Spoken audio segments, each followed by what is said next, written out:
Snake Man here. We're up to day 7 after the brown snake eggs have been laid. Remember, we're the only people in the world who've actually bred these things.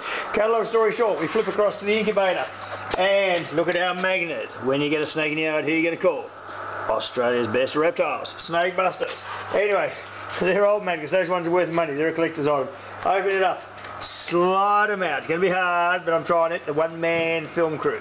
What we do is we grab the eggs, carry them over here, and we have, before we open it up, look, see the condensation across the top of the lid?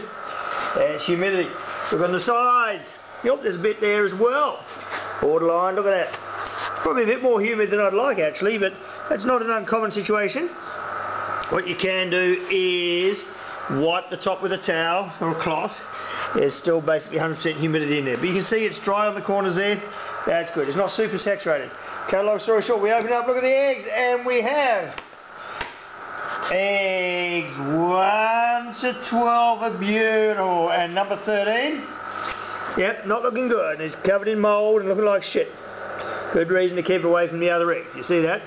Why we split them. Now, so we're incubated as a group, the way that one was laid, who knows why number 13 was bad. It may have been because of the position it was laid. Remember, it was at the bottom of the clump, possibly in an overly wet spot because there was one part discoloured. Either way, it may have just been a dud egg. It took me a few days to get the eggs.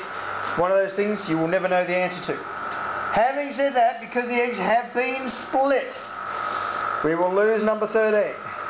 We will not lose the rest. That's the theory anyway.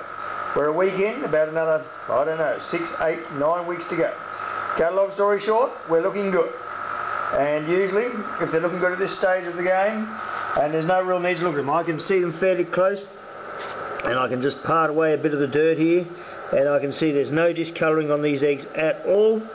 They're dry to touch, none of them are sweating. And as you can see, they are fully hydrated. I touch them, I've touched number 2 here. It's nice and firm, it's a hard egg. When I say hard, there's absolutely not really any weakness there where you can punch it in and moves around. So the eggs are firm, fully hydrated, they're marked, they're upright, they haven't rolled, they're all good. And of course the importance here is we have dry eggs, incubating in a good environment, looking good. Number 13 here, we'll pull it out and have a quick peek. Looks like crap, and I will in fact attack that with betadine. And attack the egg with betadine and wipe off the mould. See how we go, but between you and I think it is history. Anyway, that's us for 1 weekend. Those eggs should hatch in about another 8 weeks. That's all for Snake Buster, Snake Man, Australia's best reptiles for the time being.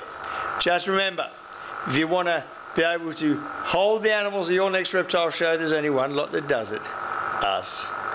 Bye now.